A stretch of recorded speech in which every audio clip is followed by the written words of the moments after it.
Utajua ujui. Hata utajua ujui. Tuone nani atafaa suruali kwa kichwa. Kama tajiri yetu wewe, kama vile ulikuwa tajiri yetu. Ndio. Ulikuwa umeweka limit ya mtu kuchukua loan ya pesa ngapi? Hakuna limit umeweka. Sema ukweli. Haujawekewa limit. Sema ukweli ndugu yangu. I'm not the company is not a member. How did I get in the circle? That you're saying me I was not in the circle. Wewe mwenyewe uliingia kwa sako, mimi sako. Na kwa kuna sema. So sako it was yours or sako it was for somebody else. Wewe. Sikiza. Nitakuloka mama kichwa hiyo. Kwani urogi yako inaroga hata hewa? Chunga mtamo mama. Wewe chunga yako.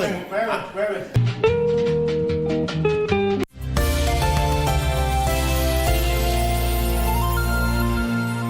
Inua jamii karibu nawe kwa haraka na urahisi.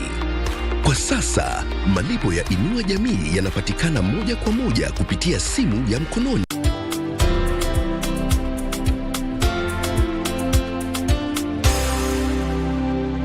Ujumbe huu umeletwa kwako kwa niaba ya Wizara ya Leba na Huduma za Jamii.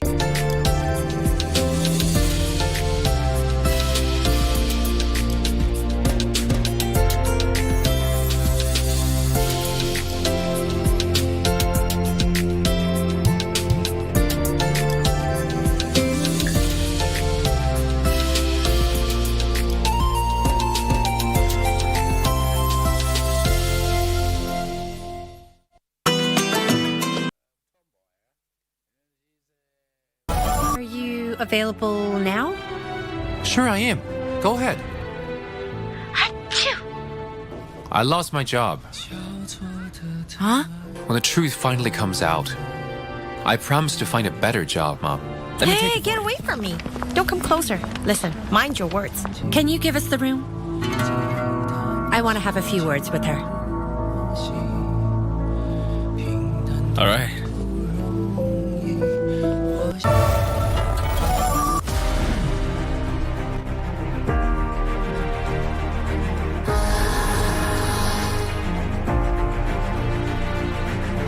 Two and a half years after key policies were planted, is Kenya reaping the benefits?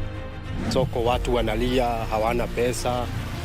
Sasa unabidi tu unarudi na kitu yako yenye umepeleka huko kwa soko. Can the country return to the soil and harness its agricultural potential for food security? Sababu ukiangalia mazao hakuna. Hata hii kilimo hii matunda ni siku moja tu. Join us on Tuesday at 9 p.m. as you speak to Agriculture PS Dr. Kiprono Rono on government's progress in filling the country's bread basket. The Shift, Tuesday at 9 p.m. on KBC Channel 1. Inua Jamii, karibu nawe kwa haraka na urahisi. Kwa sasa malipo ya Inua Jamii yanapatikana moja kwa moja kupitia simu ya mkononi. Ikiwa wewe ni mmoja wa wanaopokea fedha hizi, hakikisha laini yako ina huduma ya pesa mkononi. Iwapo huna laini ya simu ya mkononi, tembelea duka la Safaricom au ajenti wa M-Pesa aliye karibu nawe ili usajiliwe kwa ada ya shilingi 100. Inua Jamii ni mradi wa fedha wa serikali unaolenga Wakenya walio na umri wa miaka 70 na zaidi, watoto yatima na watoto wanaoishi katika mazingira magumu na watu wenye ulemavu sugu, kwa kuwapa malipo ya kila mwezi. Ujumbe huu umeletwa kwako kwa niaba ya Wizara ya Leba na Huduma za Jamii.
Well, from Kisii in Kakamega to Gucha in Kisii County.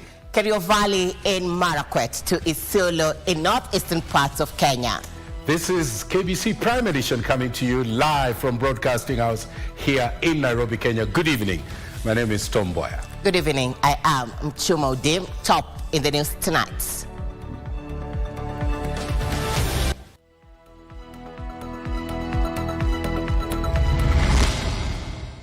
The Union of Kenya Civil Servants and Kenya Medical Practitioners, Pharmacists and Dentists Union have today, in a singular voice, given the government 2 weeks, to which we are going to begin a series of demonstrations from 18th of this month.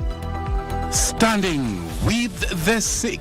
Medics issue a 2-week strike notice over what they term as unending suffering of patients due to SHA challenges.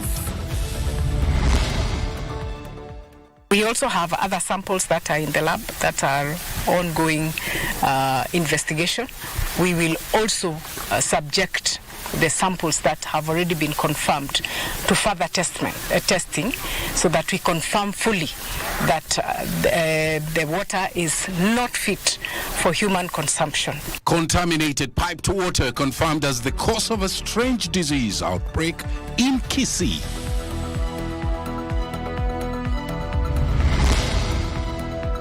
Two pupils among 4 people killed in 2 separate banditry attacks in Kerio Valley.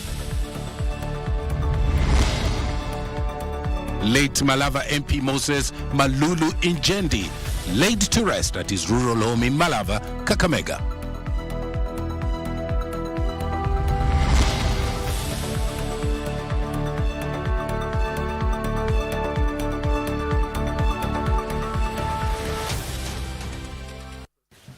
Our colleague Regina will be joining us a little later on the shift. The topic of discussion is food security, cultivating solutions. Our socials? At KBC Channel 1 on Facebook, X, and YouTube. Our sign language expert tonight is Lensa Odingo. Straight to our lead story now. The Union of Kenya Civil Servants and the Kenya Medical Practitioners, Pharmacists and Dentists Union have issued a 2-week notice for countrywide protests if challenges patients are facing under the Social Health Insurance Fund are not addressed. They lamented that despite the deduction of their members' salaries to the fund, they do not access treatment under the cover.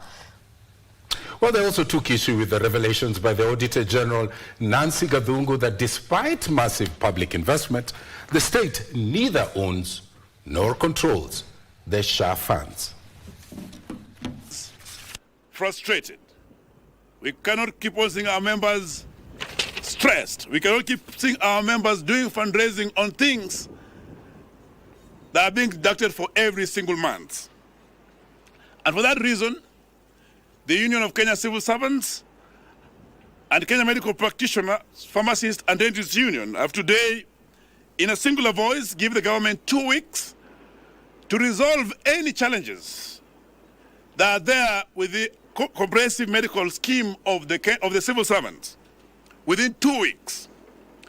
Failure to which we are going to begin a series of demonstrations from 18th of this month.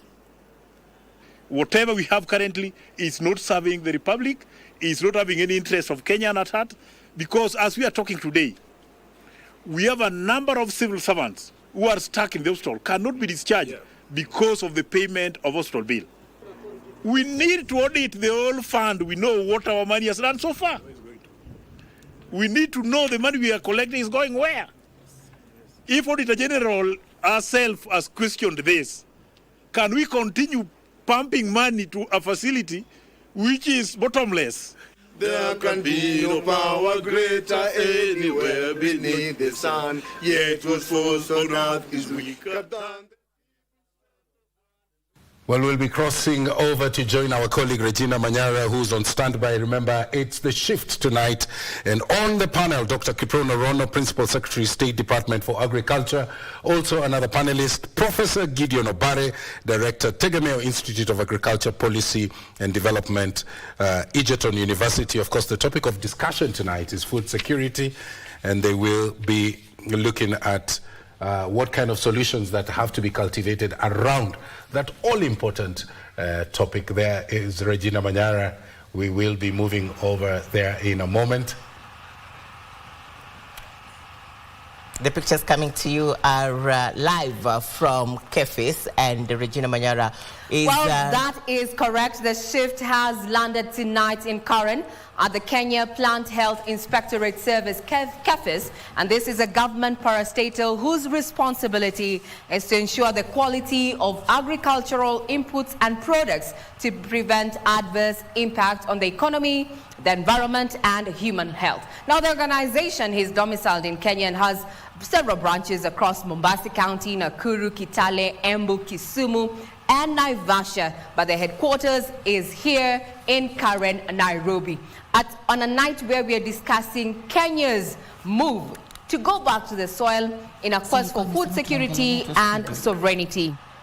Our guests are already within the facility. As you can see, we'll be joined in not too long by none other than Principal Secretary Agriculture, Dr. Kiprono Rono, as well as Professor Gideon Obare, who is in charge of development and research at Egerton University. Tonight, we're asking you, is farming profitable as it should, and is it keeping you, is it putting money in your pocket and food on your table?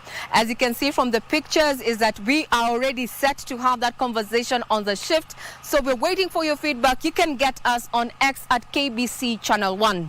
Tonight the shift is in Karen, and we're talking about the quest to food security. Has Kenya moved back to the soil, and is it a profitable venture? Back to you. And of course, we would be interested in hearing whether you have questions or what your thoughts are on that all-important topic. Speak to us on our socials, which are? At KBC Channel 1 on Facebook, X, and YouTube. On to other developments tonight. The late Malava Member of Parliament, Moses Malulu Ijendi, has been laid to rest. The remains of Ijendi were interred at his rural home in Kisii village, that's in Kakamega County, today in a ceremony attended by locals, political leaders, as well as government officials led by President William Ruto. While condoling with Ijendi's family, President Ruto also used the opportunity to caution Kenyans to shun the negative publicity on the Social Health Authority SHA, which he said is perpetrated by those who used loopholes to loot the defunct National Health Insurance Fund, consuming up to 40% of the fund. Wycliffe Okech reports. Family, politicians and government officials led by President William Ruto gathered at the late Moses Malulu Ijendi's rural home in Kisii village, Malava constituency, Kakamega County, to bid farewell to the fallen lawmaker.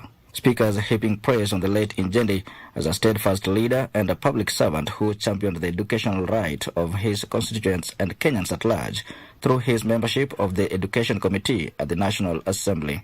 Na mwaka jana nilikuwa na bill ya school feeding. Na yeye akaniambia, mama, hiyo bill umeguza roho yangu, kwa maana hiyo bill inaguza watoto.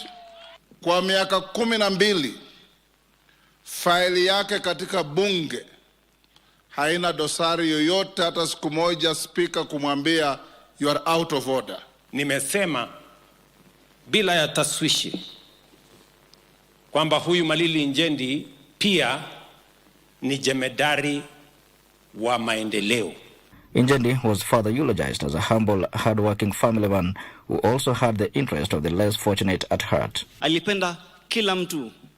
Hajalishi wewe ni nani, unatoka wapi, unavaa aje, unafanana aje, unaongea kivipi, alikupenda tu. Amesaidia hata walimu, ameandika walimu wengi Kabarasi. Amesaidia hata wale ambao hawana chakula. Kuna wakati alinunua chakula mingi akawa na supply kwa mama wajane. In honor of the fallen legislator, President William Ruto announced that he will take a personal initiative to ensure the completion of all development projects that had been initiated by the late Ijendi. This would include last-mile water connectivity, road constructions, and a school bus for Kisii Secondary School. Barabara ya kujenga ya kutoka Majengo, ECD iko hapo inaitwa Majengo, iende Mwamba na iende Tarbo. Pia hiyo tumetangaza inafungwa mwezi huu, inaanza kujengwa mwezi ujao. The head of state also used the opportunity to dismiss claims that the Social Health Authority was in the hands of private operators, maintaining that the new healthcare system is firmly under the control of the government. That system will not be paid for by the government of Kenya. It will be a fee-for-service facility that will make sure that we protect citizens' contribution. The people who are complaining are the fellows who have been stealing from us. They don't want a technology system that works because they want to continue stealing from us. I want to tell them the stealing is over, my friends. Move on. He led other government officials in rubbishing claims that the new system was ineffective, saying the country cannot afford to go back to the old healthcare system. Because we want to sort out the problem of fraud of the past. Pesa nyingi ambayo ilikuwa inakusanywa na NHIF iliibiwa na matapeli na wakora ambao walikuwa wanajifanya wako na mahospitali. Fake claims, fraudulent claims consumed almost 40% of the money that was being raised by NHIF. Na hiyo haiwezi kufanyika mimi nikiwa rais tena. It will not happen. Don't listen to the disinformation and misinformation being perpetuated, especially by our media. Focus on your own health. Let us be decent in our reporting. Let us be realistic in our reporting. The late Malulu Njende, who breathed his last on 17th of February 2025, is survived by his widow Betty Malulu and 4 sons, among others. Reporting for Prime Edition from Kakamega County, I am Wycliffe Okech.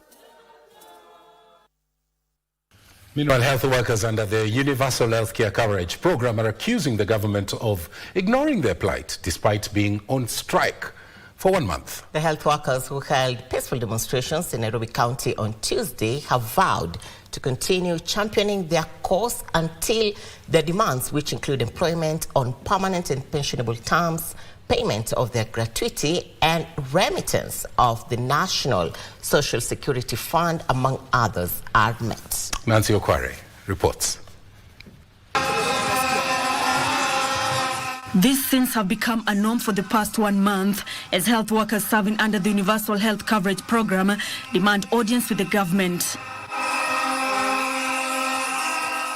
On Tuesday, the health workers, including clinical officers, nurses, public health officers, laboratory technicians and nutritionists, pitched camp at the Ministry of Health headquarters.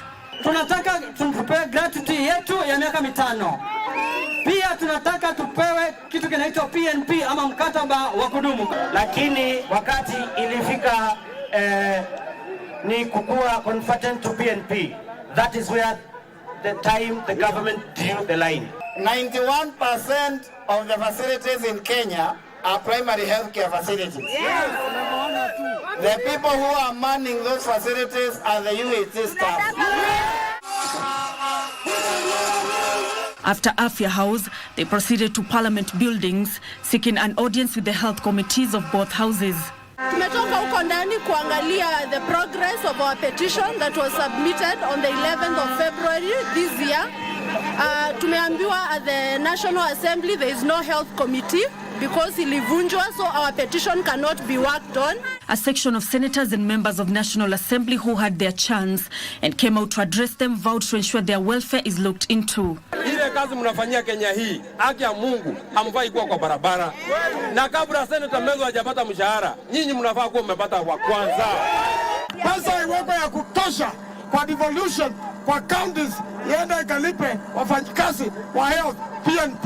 Lazima muangaliwe na tuko na nyinyi. It is not something you are begging of us. It is our duty to work for you. Mukileta petition zote, sisi tuwasupport hapa ndani. The health workers are among the over 8,500 health workers employed on contractual terms in 2020 under the promise that they would be absorbed on permanent and pensionable terms, which is yet to happen. Such scenes have become too common on Kenyan roads as health workers demand better working conditions. However, the question remains, is anybody listening to them? Nancy Okware, reporting from Parliament Buildings, Nairobi. On to another story that we teased for you. The Ministry of Health has attributed the life-threatening disease outbreak in Kisii County to water contamination. Speaking during a visit to the county Tuesday, Public Health Principal Secretary Mary Muthoni revealed that tests conducted in the area have confirmed the presence of facial matter in the community borehole, which has been in use for a while now. The disease has left more than 100 people sick, with those affected exhibiting symptoms which include high fever, diarrhea and dizziness. Here now is that report. Following tales of agony and suffering by the residents of Nyabigege and Amarondo villages about the ravages of a mysterious disease, the Ministry of Health on Tuesday swung into action in response to the outbreak. The ministry said laboratory tests confirmed that a borehole in Amarondo village was contaminated with fecal matter. We also have other samples that are in the lab that are ongoing investigation. We will also subject the samples that have already been confirmed to further testing so that we confirm fully that the water is not fit for human consumption. P.S. Muthoni, who spoke after meeting Kisii Deputy Governor Elijah Obebo and County Commissioner Joseph Kibet, ordered a temporary closure of the borehole and residents to seek alternative source of water. The PS stressed that there is no need for panic, even as she advised the residents to observe high levels of hygiene while the government works round the clock to contain the disease. And also ensure that if you feel sick, you must go to hospital. Tunaambia Mwenyezi Mungu ni asante kwa sababu hakuna maisha tumepoteza, si ndio? Wajua ugonjwa kama huu ukitokelezea, ni lazima wanasayansi ambao ni madaktari wajue ni nini. Joseph Wahungu for Prime Edition. From Gucha in Kisii to Elgeyo Marakwet. That's right, and 4 people were killed in 2 separate banditry incidents in Kerio Valley. That's in Elgeyo Marakwet, beg your pardon. Among the deceased are 2 learners from Kimongo Primary School. The assailants also made away with a known number of livestock. A manhunt for the bandits is currently underway. Here is that report.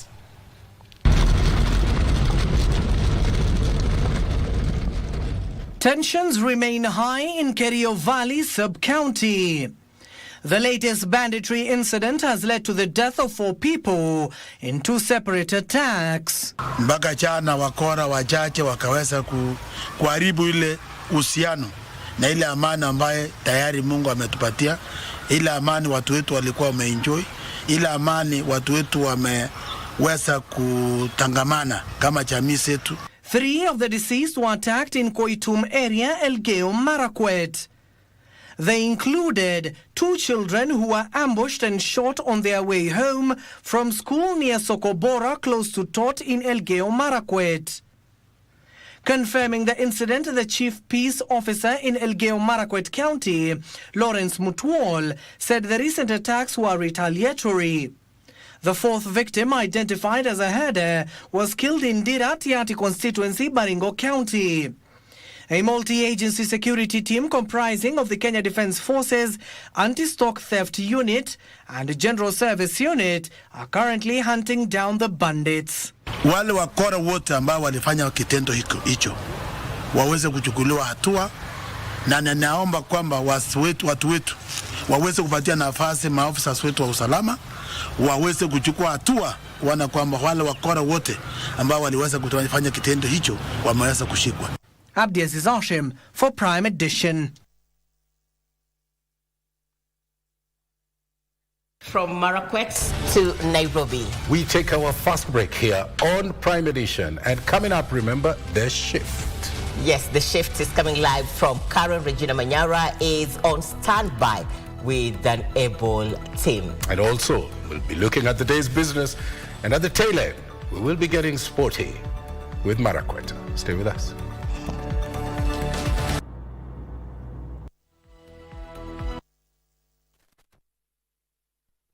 Inuka na Loto Moto. Sasa kwa star 570 hash option ya 4 kuna kashamba juja na nika 50 by 100 worth 1.7 million Kenyan shillings. Na hii si shamba tu, iko kwa prime location, few minutes from Juja Town. Stima yako iko ndani, na kama ni development, rapid and so promising. Na mambo ya landlord, mwisho wa mwanzo ni hapa. Ukishinda hili shamba, tunakuongeza 1 million Kenyan shillings ujijengee nyumba yako kwa shamba yako. Kuinuka na Loto Moto ni kucheza sasa hivi kupitia star 570 hash option ya 4 au register deposit na ucheze sasa hivi kwa www.tushinde.com na ujishindie shamba hili na addition of 1 million Kenyan shillings. Inuka na Loto Moto.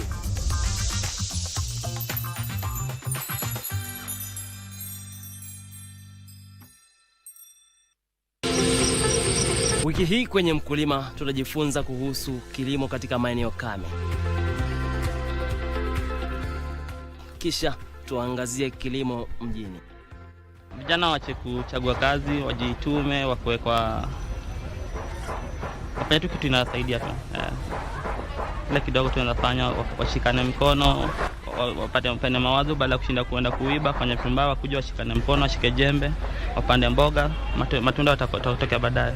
Usikose kujumuika nami Francis Ngala siku ya Jumamosi saa 10:30 upate mseto kamili wa kilimo.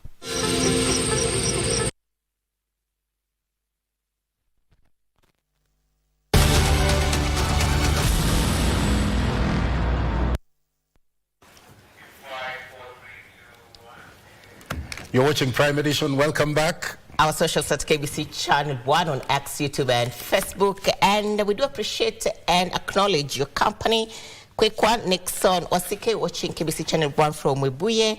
Wycliffe Mwambi watching KBC Channel 1 from the coast. And Vivian Kipkorir from Cabernet. Tom, on to our next story. Yes, that's right. And you will watch, access more content, particularly sports, on the Kenya Broadcasting Corporation platforms if a bid by Canal Plus to acquire MultiChoice Group is sealed. A team from Canal Plus and MultiChoice Group were Tuesday morning at the Kenya Broadcasting Corporation on a fact-finding mission about shareholders of MultiChoice Kenya.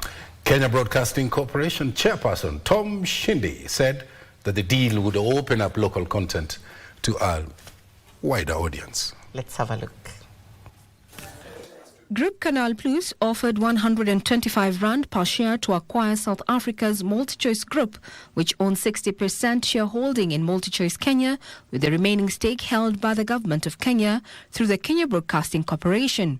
We believe in ecosystem, and this is why in all of our countries we have strong partnerships and links with the local producers and broadcasters, and first of them, the national broadcasters. If sealed, the acquisition would transform Canal Plus as part of its expansion strategy in Africa, particularly in English-speaking regions.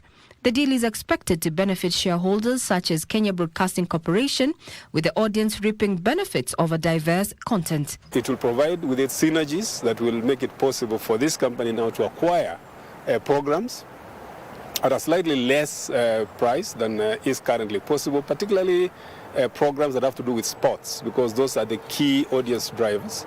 Mshindi expects the Kenya Broadcasting Corporation to benefit from infrastructural development, capacity building and strategic partnerships from the Canal Plus takeover of MultiChoice Group. Most important for us was the assurance that with the new strategy that is coming up, with the capacity to acquire more programming, open up more viewers, we should be assured of an audience, of a dividend. Canal Plus is expected to continue offering subscription-based services and premium content offerings if it seals the takeover deal of MultiChoice Group. Importance of this is to grow what we currently have, to make sure that the preservation of local languages continue, and the enhancement of local cultures. And that's what Canal Plus also stands for. They were speaking after a consultative meeting at Broadcasting House that was attended by the management of the Kenya Broadcasting Corporation and top officials drawn from the MultiChoice Group, MultiChoice Kenya and Group Canal Plus. Regina Manyara reporting for KBC Channel 1. Staying with New Frontiers, the National Assembly is seeking to amend the Public Audit Act 2015 to align it with the Constitution following a declaration by the High Court that termed some sections of the law as unconstitutional. The Public Audit Bill 2024, sponsored by the government, further seeks to seal the undesirable 3 months vacuum between when the Auditor General retires and when a successor is in office. That's right. Here is now that report. The 72-clause Public Audit Bill 2024 is expected to be a game-changer in the audit of public resources, as the government is proposing the establishment of an Audit Advisory Board, which will be composed of the Auditor General or a person nominated by him or her, the Attorney General of Kenya, Institute of Certified Public Accounts nominee, Association of Professional Society of East African nominee, Law Society of Kenya nominee, and Chairperson of Public Service Commission. The bill, which is expected to supplement the auditing process, will see the Auditor General sit in the Audit Advisory Board, with the board expected to select its chair, who shall not be the Auditor General. Further, the bill limits the tenure of the board to a period of 3 years and may be eligible for reappointment for another term. The functions of the Audit Advisory Board includes budget plans and estimates, human resource management and development, and any other matter that may be referred by the Auditor General. According to the bill, the audit role and the process will solely remain with the Auditor General, contrary to reports that those powers will be taken by the Advisory Board. A team of scientists from the University of Nairobi, in collaboration with the Isiolo County government, have discovered innovative ways of managing and controlling the invasive Prosopis juliflora weed, popularly known as Mathenge, in the arid and semi-arid land counties. The pods from the plants can be mixed with locally available grass to produce highly nutritious animal feeds, and its stems can be used to make briquettes for cooking. Opicho Chemtai with that report. The invasive species Prosopis juliflora, popularly known as Mathenge weed, has for long been a bitter pill to swallow for residents living in the arid and semi-arid land counties. The tree often creates a thicket, which is a hideout for dangerous wild animals that prey on livestock and humans. During rain seasons, the villages experience severe floods due to blockage of water paths, as the plant has grown extensively, taking the pathways. It is against this backdrop that scientists from the University of Nairobi and Veterinaires Sans Frontières Suisse teamed up with the Isiolo County government to find a solution. After months of research, the scientists discovered that the pods from the plant species is highly nutritious when mixed with animal feeds. Prosopis pods, which are available throughout the year, can be used as a supplement. And the other recommendation is that these pods should be collected when they are many, dried and stored together with other conserved material, and they can be milled when required for the animals. And also we train the communities how to make clean energy out of it, making briquettes, so that the negative impact of this plant will not spread and affect the people and also the environment. Noting that when properly maximized, it will be the ultimate solution to the scarcity of pasture for pastoralist communities, especially during dry seasons. Most of the animals go far for grazing, but within the homesteads we have animals that are left behind to provide milk and also meat. Those animals can be supplemented using what has been conserved during the wet season. Mbeleni tulikuwa tukujua kama ziko na faida kubwa hivyo, kwa sababu wakati wa ukame huwa tunapea mjinga ile kupita kiasi, tunapea mifugo, na hiyo ndio inasababisha hasara ile tunasemeanga, lakini ni vile sisi hatukuwa tuna manage vizuri. Opicho Chemtai for Prime Edition.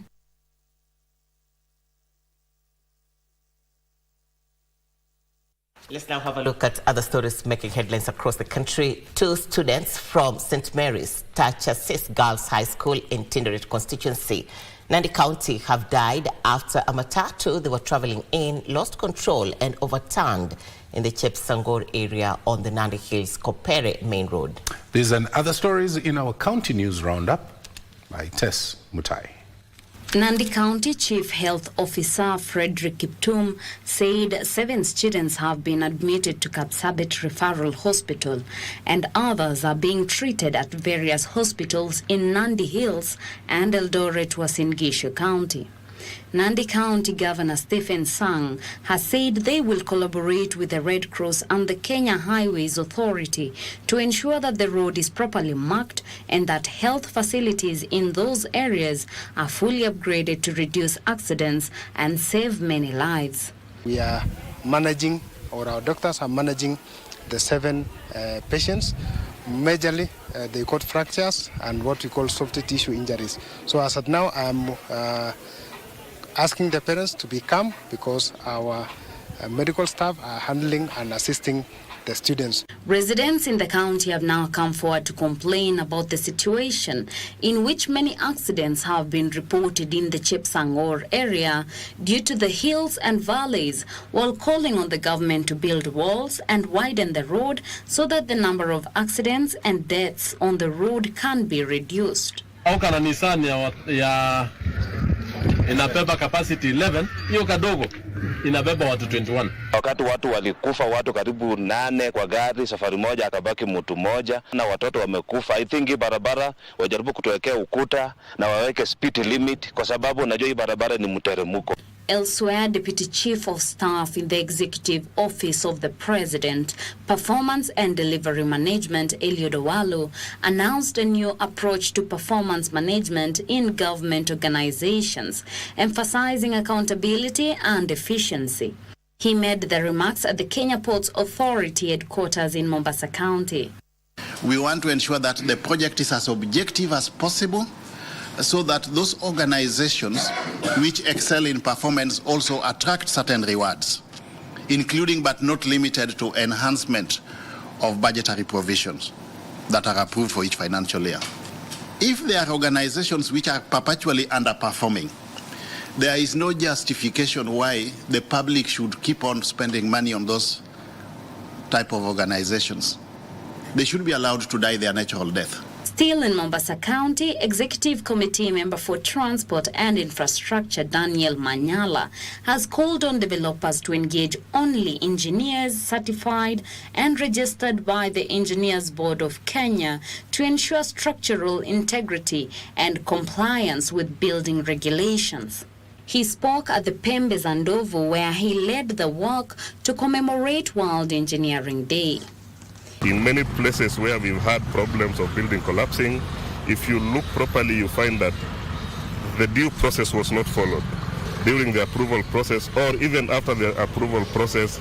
After the approval, then the developers decide to take a shortcut. In Kinangop, Nyandarua County, Public Eye Kenya, a non-governmental organization, has raised concerns regarding the lack of essential facilities such as toilets and breastfeeding rooms in public offices and banks. They are now calling on members of parliament to enact laws that would compel the institutions to address these issues. Ndio tunahimiza kwa kufuatilia kwa mabenki na pahali huduma za umma zinapewana kuwe na hizo huduma, kwa sababu hata kuna wale walemavu ambao wangetaka hizi kuwa na shughulikiwa. For Prime Edition, I am Teresa Mutai. Thank you, Tess, for that executive summary of how the county looks like. We now take our second break, and the shift is coming up. Of course, Regina Manyara is live from KFIS in Karen, and topic of discussion tonight is food security, cultivating solutions. Who's on the panel? Dr. Kiprono Rono, Principal Secretary, State Department for Agriculture, and Professor Gideon Obare, Director, Tegemeo Institute of Agricultural Policy and Development, Egerton University. The pictures on your screen are coming live from KFIS in Karen, and we will be back in a bit. Stay with us. We will be waiting patiently.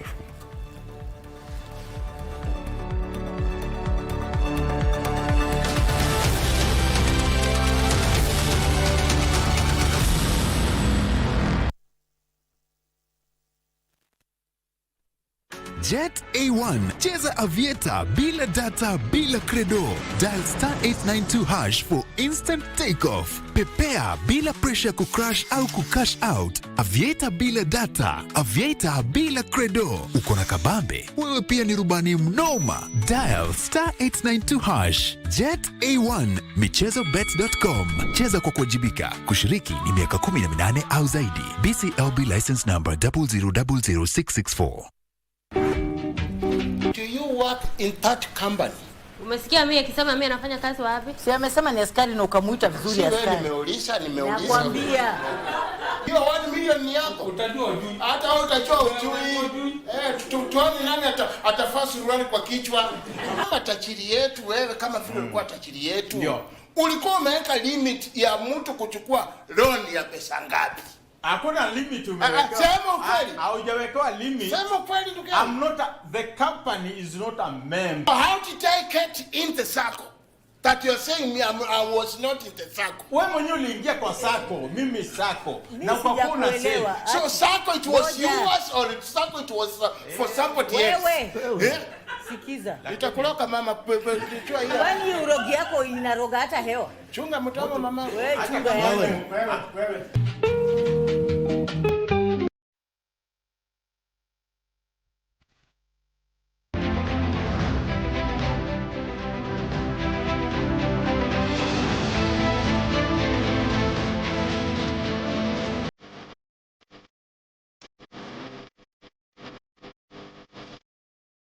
The Shift with Regina Manyara.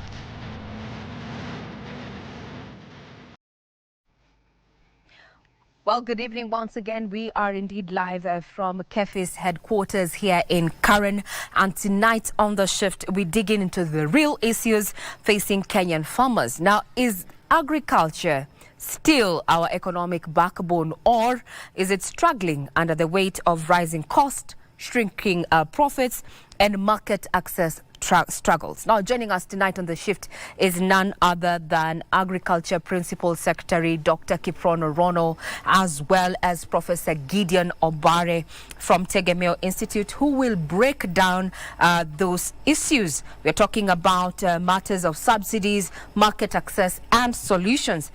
From the wheat imports to tea exports, a snail infestation, rice to the sugar boom, as well as climate change now that is shaking up the economy and also making farming quite attractive.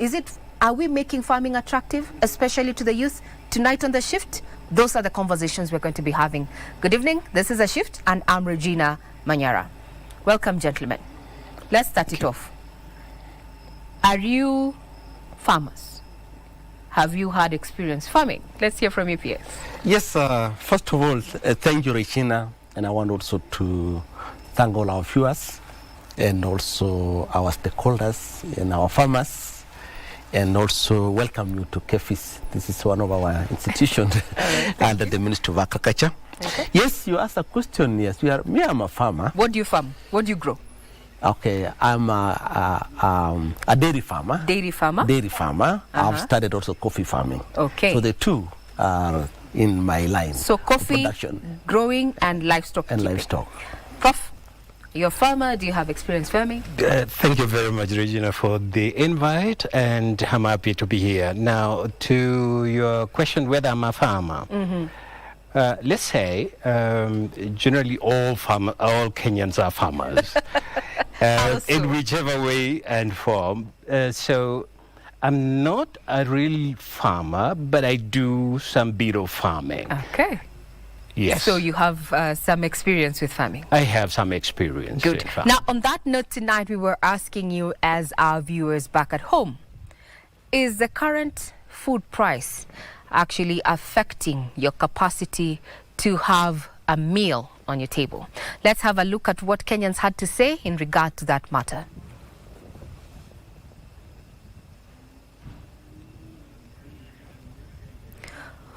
Well, that is the opinion poll there that you're seeing a majority saying that the high food prices are affecting their capacity to feed themselves and their family. And that is what we have on our platforms. Kenyans are decrying the high cost of food. And if we look at... let's start off with the agricultural performance in the year 2024. We had a 4.8% increase in agricultural produce, but then Kenyans are not feeling the effect on the cost of food. Let's start off with you, Professor Gideon Obare. Why do you think we're not having a correlation with our increased yields and the price? Good question. Theoretically, we should have a correlation. Why there is some friction or divergence between these two, my bet is there are certain factors that do influence the market price, and market price obviously will have to be determined by the farm gate prices as well. So farm gate prices, if you just look at farm gate prices, that is influenced by the cost of production. Now, if the cost of production is high, then it means also the downstream consumers, that price will have to be reflected at the outlet or retail place. So if production increased, that will mean then that would have depressed the price, the market price. Yes. So the conditions that do influence what the end price at the retail outlet includes the transaction cost, the transportation cost from the farm to the end user. If those costs are high, then they'll be reflected also at the end users or the retail market. Thank you, Prof, because price. You have just set the ball rolling, and as far as this conversation is concerned, because it's not just about having the product. It's also about the transportation, the cost it takes to actually have it there, the movement of that particular farm produce all the way to the table. Correct. We will be unpacking that. Now, PS, how do you compare, the status of agriculture compare it in the last 2.5 years? How do you compare the ecosystem, or rather the status of agriculture? All right, thank you. Maybe to put it very well is, first of all, let us see the plans in place for this government, which has really influenced a number of factors within the agriculture sector. In the plan, it has got 3 changes. One is the plan is to reduce on importation, increase export, and also increase production. Yes. That is the plan. So how do we increase production? This is how this government looked into. One, we say we should not subsidize consumption. We need to subsidize production. So this is the plan. In the production area, we look at all the required inputs which goes into production. We look at the issues to do with the farm itself. We look at the issues to do with the soil. Because if the soil is not healthy, then you are likely to have poor production or no production. And then we look at what are other factors which goes into the cost of production. We look at farm input like fertilizers. Then, by the time this administration came, the cost of fertilizers, you agree with me, was quite high. It was over 7,500 by 50 kilogram bags. So that one was one of the key programs which the government has gone into to reduce the cost of fertilizers. And that one you can feel it, and we reduce it. And after that, we went into analyzing our soil in what is called a soil health program to understand whether the soil we have are really meeting the requirement of each and every crop. So after the analysis, of course, over time, we've been using specific fertilizers like DAP. So we realized that some of the fertilizers we've been using have not been good. So we went to what is called soil-specific fertilizers, blended fertilizers, so that they are able to really treat the soil ecosystem so that we maximize on production. Now, after that, we went into the other part like labor, the cost of labor. Now, before we get to labor, PS, yes. Yes, when it comes to the cost of production, as Prof has put it, is that it takes care of quite the range. The fertilizer subsidy would say has worked, looking at the prices of wheat as it is, looking at the latest CPI index. But other than fertilizer subsidy, there's the issue of, is it sustainable in the long run, or were we doing it as a stopgap measure? All right. First of all, it has worked. Yes. I want to appreciate the plan has worked. If there's a plan which has worked, it is the better plan in agriculture. Yes, we have looked into this program. Because it has worked, we have come up with a policy to see not only subsidizing fertilizer alone, we are looking at the whole ecosystem of the farm input. And as we talk, there's a policy now to really be taken to the next step to see, apart from subsidizing fertilizers, can we see seeds? You saw recently we had to reduce the cost of seed because there was a little bit of increase, so that we subsidized. We also look at areas like sometime beyond fertilizers, maybe even a farmer may need, if you are a dairy farmer, you need also the dairy semen, the hybrid, to be subsidized, which you see we have also brought in. So we have a whole policy program now to see how best we can have this particular working solution which this administration had put in place to be sustainable and stay for the rest of the time. Now, question, do you have timelines? Are we looking at this particular policy to subsidize other aspects like seeds and such, as you've mentioned, maybe in the next finance bill 2025, 2026? Is it in the plan? Is it in the offing?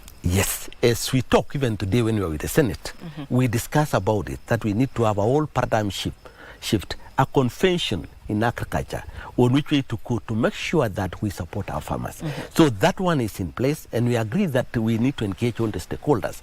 And I think the first stakeholder engagement has taken place, but it is now going to the next level of leadership so that we can see how best we can support our farmers. Like other economies, most of the economies who have really made farming key and also use farming to transform the economy, they have really subsidized farming. The cost of production. The cost of production. Okay. Prof, from where you sit in a policy level, do you think that government will be able to sustain this in the long run in terms of costing and such? Even the PS has said so, I think. But the strategy as implemented by the government, I think is a good start because it was meant to address a crisis. So in the long run, obviously, as you to answer your question directly, it's not sustainable. But there could be strategies that would be put in place over a period of time. Maybe think about how much the proportion to which we subsidize. Over a period of time, you gradually reduce the subsidy. That is one.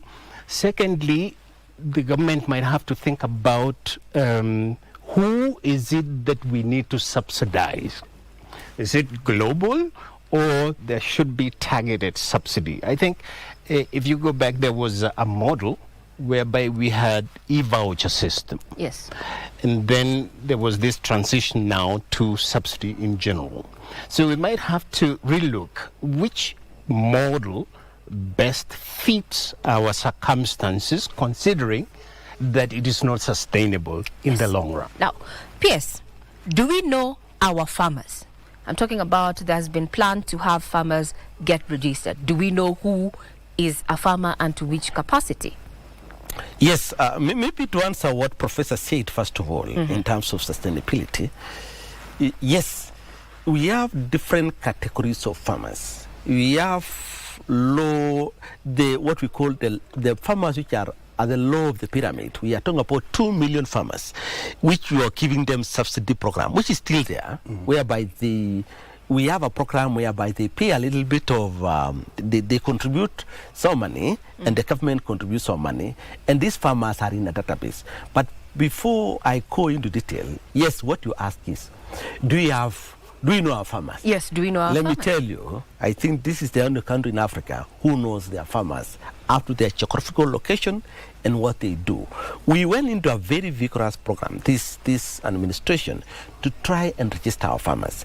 And we use the counties and our youth and also the police administration, the Ngao, to really go deep and identify our farmers. And as we talk now, we have a very comprehensive farmer database under a program called KIAMIS, whereby we have 6.5 million farmers which are now registered. And we are able to tell where they are, what they do, and the type of support they require based on their income level. So this is the model. It is good to talk about this model. How do we sustain this model?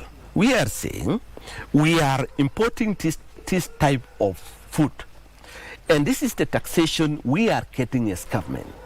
Can we use the same money we get from imports, we are taxing importers, to support our agricultural production, so that as we increase on production, the importation also come down? So if the importation is high, it means there's a lot of taxes, it means we have a lot of money to support our farmers from the importation. So we'll be trying to suppress importation to support the farming. So each of the value chain, we have a trench in terms of the funding which is from imports, so that we can use to support the local farmers who are producing this particular value chain. Now, as you're talking about production and supporting farmers, there's a question of the inter-county levies that are applied, you know, in various counties when these products are moving from one county to another. How are we ensuring that, you know, we address this issue, because it's also driving the cost of production? Where does your department come into that? As we are pondering on that particular response to that, we take our first break here on the shift. Just to remind you, the big question tonight is, as Kenya's quest for food security and food sovereignty, is farming still profitable and attractive to you? Get on X at KBC Channel 1. My handle is at Ray Mayer. We'll be back.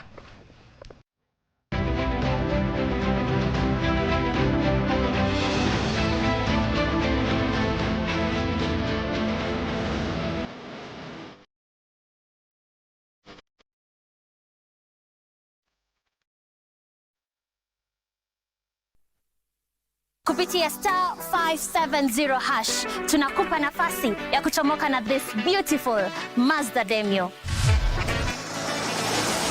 Enjoy a beautiful clean semi-leather interior, low mileage, fuel efficient 1300cc engine, great for personal use and business. Ukitaka kujishindia gari hii, kucheza ni rahisi sana. Chukua simu yako, bonyeza star 570 hash, chagua option 3.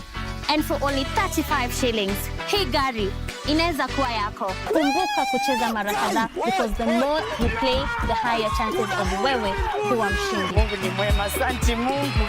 Ile ndio naendesha hivi. Dial star 570 hash and make this dream car yours.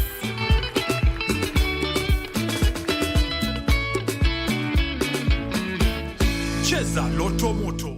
Wala yasimini lenye harufu kali limenija moyoni. Mwezi wa Ramadhan unapoanza, basi Waislamu wameandaliwa mengi sana yanayopatikana kwa yule ambaye anafunga. Ukifanya ibada inakuwa ni mudhaafa, ukifanya faradhi unalipwa zaidi, ukifanya sunna unalipwa zaidi. Mwezi mtukufu wa Ramadhan, mwezi una baraka, mwezi una khairi, una rahma na maghfira.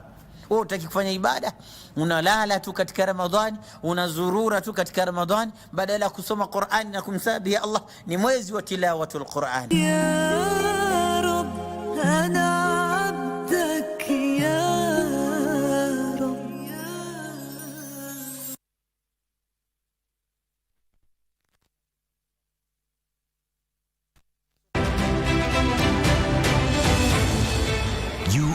watching The Shift with Regina Manyara.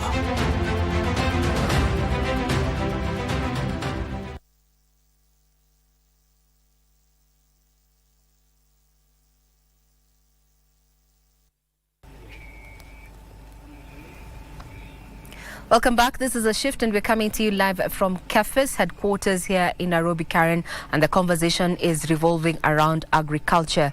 Is Kenya going back to the soil, looking at the achievements that have been made both on paper and in action 2 years and a half since the changeover in government? My guest, none other than Principal Secretary Agriculture, as well as Professor Gideon Obare of Tegemeo Institute. Gentlemen, we're still here. So the question of the levies, just affecting the cost of production, levies that are charged for inter-county transportation of this particular farm produce.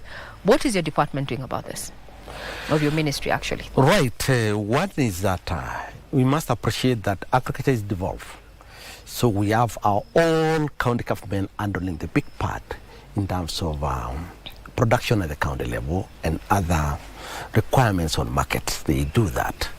Yes, what we are saying is what we have experienced, because when you talk about every county based on the value chain, you realize that as a county tries to survive or to collect taxes, the nearest tax which the counties normally attack is the agricultural sector. You find that the markets within the counties and the way the food are being transported from one county to another has faced challenges. And I think you must have seen even, we had a case of macadamia, and in the case of, we are calling what, which were going to Mombasa. Yes. And there was a challenge. They stopped at some stage. We also have cases of some fertilizers. The lorries are overcharged by the counties. But this is what we have done.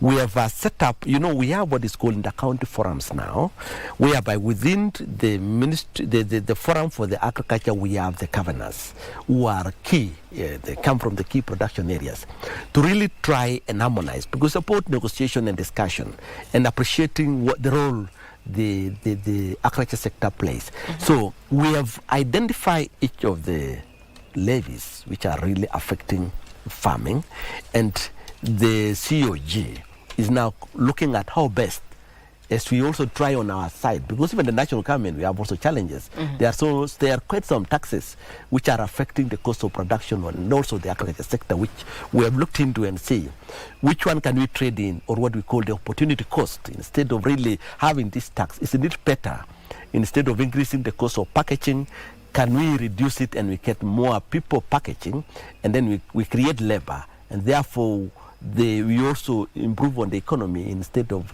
increasing a small tax. So what we have done is that this in the county forum has really assisted us, which we every other year, every quarter we have it to discuss about that. It has not really solved the problem, because it keeps on coming up and down based on specific counties. They vary. Okay. But we believe that with the policy guide now, which we are sitting together with the Senate, we'll be able to address those issues. We'll put a pin on it and we'll be having that conversation.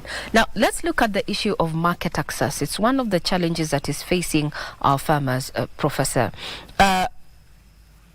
Is it an issue of lack of willingness, or is it consumer purchase power, or even just ability to access even markets outside, our own jurisdiction, that is Kenya and such? Where is the challenge, Prof? Well, I think I mentioned in my opening statement that the marketing costs are quite high. Mm-hmm. And what are these factors that then contribute to the marketing cost? One of those is what you've mentioned, these levies, etc., which makes then the products relatively expensive. So then uncompetitive if you want to access a market. So if there is what needs to be done from where I sit is to ensure that the markets are well developed. Well developed markets are those that if you have a product and there at point A, and there is demand for that product at point B, then that information is transmitted, and the producer knows that there is demand, there is a market for my product, and the price for that, if I sell it to that market, would be so much, obviously subtracting the transport cost, the marketing cost, and then they'll be able to see the margins. So if markets are well developed, then the transmission of products would be frictionless. The differentials in terms of prices at the out markets will kind of like reflect only the transportation costs plus some margins. Now, what happens, because the markets are not well developed, there are interventions in between the market channels, including brokers, that then obviously exploit this information that is not available to either the supplier, but the buyer knows, and that then makes the products and produce relatively expensive. So from the policy perspective, I think there is need to invest in market development. Market development. Right. Okay. Do you think Kenya farmer, a majority of them, 80% are smallholder farmers, that they have the requisite information about, you know, as you said, the laws of supply and demand and where the markets are? Do you think that they have that information? Well, they might have, maybe partially, partially because, you see, the smallholder farmers have competing priorities and interests. All right. First of all, they have to meet their basic needs, and what then is a surplus is what they sell. Yes. And what they sell is definitely intended to meet some needs as well. Now, the issue is how do we make these farmers commercial oriented? On that point, right. Before you answer that, right, I want to bring in the PS here into this conversation. Government promised farmers more money in their pocket, and one of the issues that was raised is the heavy presence of middlemen across the value chains. 2.5 years, what has been done to eradicate the middlemen in this particular value chain? There was talk of having the warehouse receipt system. What's the status report? All right. Thank you. First of all, let me appreciate what the professor said in terms of our market structures. Many times, the farmers or the producers suffer because there's lack of information on where the markets are. And when you look at the plan we put under this government, we look at areas where we need to put markets. And we came up with aggregation centers, what we call the county aggregation, integrated aggregation centers, where we are building those centers so that we have in every county at least a center where the producers can take care of their produce, and then their value added, and then a better market is sought out. So with those, we already have around 13 in number, which are almost ready in terms of commissioning, so that the producers will have in those counties a place where they can take their produce, and you may not eradicate the middleman, but you may only need to say you manage or you reduce the intervention of the middleman. Okay. But we believe that with these application centers which we are putting in place in every county, it will be able to keep what is called transparency and do value addition to the product and provide a better market for the farmers or for producers. That is one of the programs we are putting in place. The other one, which is very important, is we are trying to put our farmers into cooperatives, and we are trying also to make sure that these cooperatives are well governed. Because the problem with some of the cooperatives, the governance structures are not working. And therefore, in terms of trust from the farmers, they have lacked trust because they also became another middle. There is always a middleman, not a middle lady, But there's somebody in the middle. It's only someone in the middle. Someone in the middle. Okay, all right. So we believe that when we put farmers into cooperatives and we provide proper governance in this cooperative, then we will be able to reach farmers and give the required ingredients in terms of the market, in terms of value addition, in terms of farm input and financing and other related things like mechanization. Okay.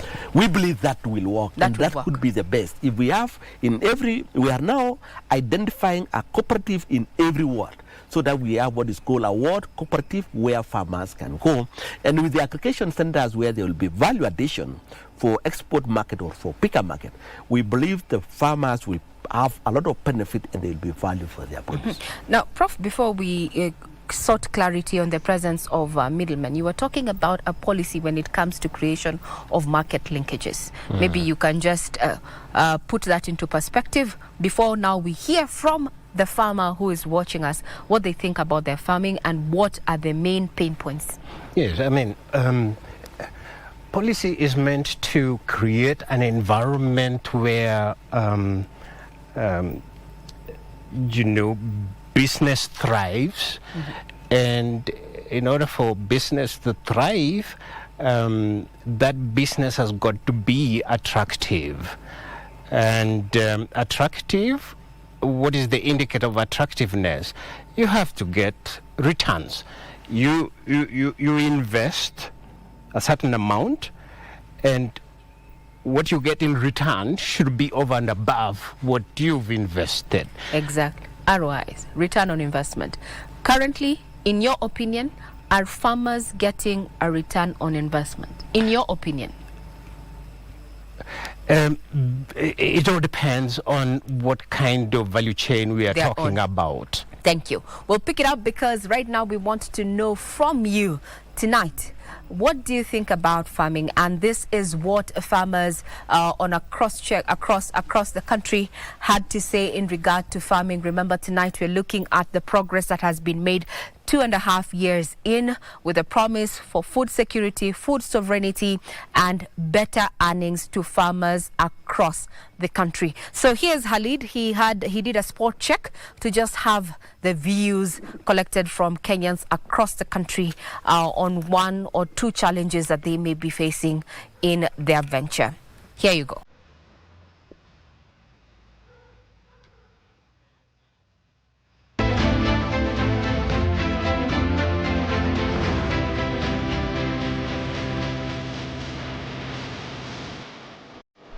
Data from the Kenya National Bureau of Statistics shows overall increase in inflation to 3.5% for the past 5 consecutive months, largely driven by high cost of food prices and transportation.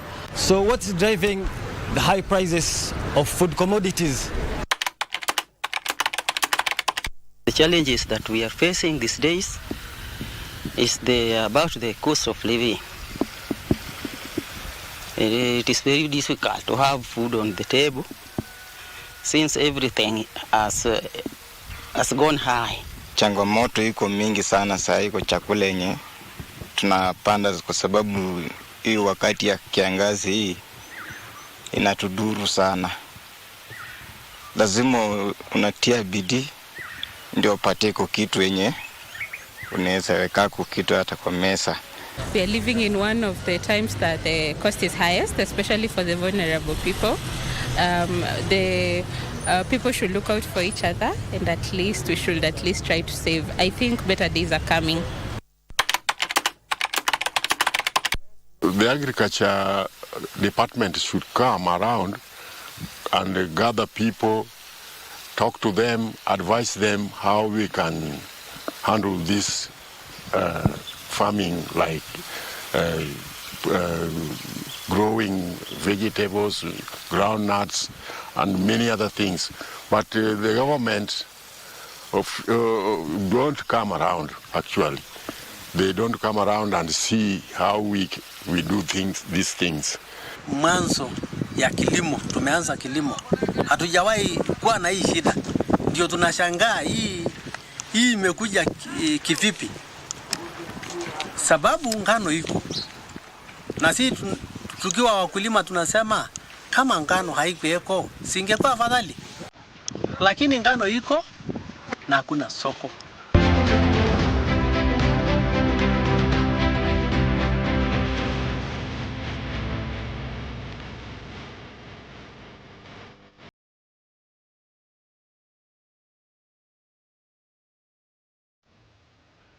There you have it. Those are the views that Kenyans have in regard to their farming experience there. Some of the pain points there include poor earnings, lack of market, as well as costly farm inputs. Gentlemen, that's what Kenyans have to say to that, and we had already mentioned that this is a great pain point for them. Do you have something to add?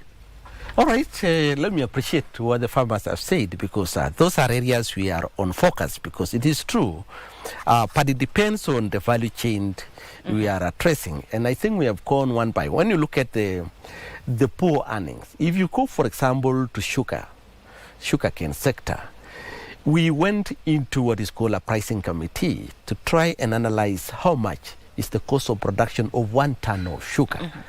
And while we were analyzing, we realized that to produce 1 ton of sugar, especially with the current input of fertilizer, it has drastically gone down to around 4,500. And we went ahead and sat with the farmers, and we said then we need to increase the farmers' income by ton. And when you saw last week, we had to change from the 5,000 per ton, and now we added 300, and now they are by ton. So we are constantly monitoring. When you go to coffee, for example, with the reforms we have put in place, initially they were earning less than 60 shillings per kilo. Now we are on around 100, 107, 130. Just because, of course, the middle person, which is a man or a lady, could be still there. The middleman. I didn't want you to get to coffee first before I ask this question pertaining sugar, as you mentioned, and to just look at the current crisis that was averted. I don't know if it's averted, but we're still keeping tabs on it, and that is a wheat issue. Now, with this particular directive that government has taken to ensure that the 321,000 bags that were held by local farmers, metric tons that is, are going to be bought off by government, so to speak. Are you looking at long term having a commission, is in a pricing committee, as a similar one that you have with sugar? Yes, thank you. You know, when you look at the wheat issue, yes, it is a paradox, because when you look at the production, vis-a-vis the demand by year, every year we require around 24 million bags of 90 or 50 kilograms of wheat every year. Yes, we can only sustain 10% of our demand. Not even 10. It is at less than 8%. The production this year went up from 6% to 8%. So we have a close to around 1.7 million bags of wheat which we produced this year. Out of that, the millers have been able to mop 1.4 million bags. So the remaining 300,000 bags, 321,000 bags, which they are still increasing because we are not harvested in Timau area and part of Narok. There are still some wheat, and also Nakuru. Now, where is the issue here? We call the farmers representative, we call the millers under the CS Ministry of Agriculture to discuss about it. When we discuss it, we realize that the millers are saying they want to buy the wheat because we stopped their importation. Even after now, we stopped the importation, clearing their cargoes from the sea until they buy their quota. Then, when we told the millers to buy this wheat, the farmers said we have the wheat. But when we went down to the ground, the millers are not able to get the wheat from the farmers. Until today, we realized that the wheat are with the aggregators. So the aggregators, the farmers gave their wheat to the aggregators. The aggregators are asking a particular price, which, because of the handling. So in between, the miller is looking for the wheat. The farmer cannot really, has already given out the wheat. So with that one, as government, when we formed a small committee to look at into how best we can do it. And we realized that because we already have big warehouses under National Cereals and Produce Board, we directed that for transparency and feasibility, can we have all the wheat be taken to National Cereals and Produce Board under a warehouse receipt system, which we mentioned, which we are in the implementation. We have identified the facilities which meet the standards so that they can take the farmers can be taking their produce. Okay. So when we told them to take hold, because when you say the aggregators are the ones who are now in custody of the wheat per se, as you said, it's a paradox. The cost has been the issue, and the public outcry, especially from farmers, is that what the millers are asking for is too little. Government has said 5,300 for a 90 kg bag for grade 1. Grade 2 is 5,200, but millers are asking for 3,800 for grade 1. So when you look at the scheme of things in terms of cost, they're running at loss. So what are you doing about these aggregators? Is there something we can do, address the aggregators? We're calling them the ones in the middle, maybe from a policy point of view, because so that we do not have a recurrence of this. Yeah, the wheat sector is a little bit interesting, or generally the cereals. I think PS, you can agree with me here.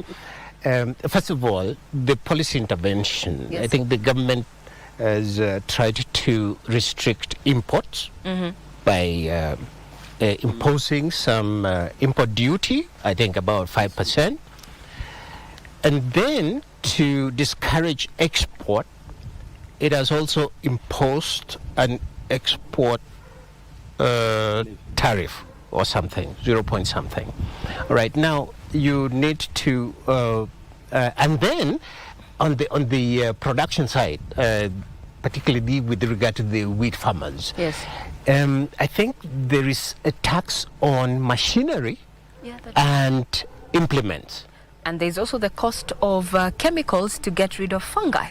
Correct. Yes. So, when you combine all that, then obviously the idea that maybe farmers are just getting across that it is expensive. Yes. You can be able to infer from all those factors.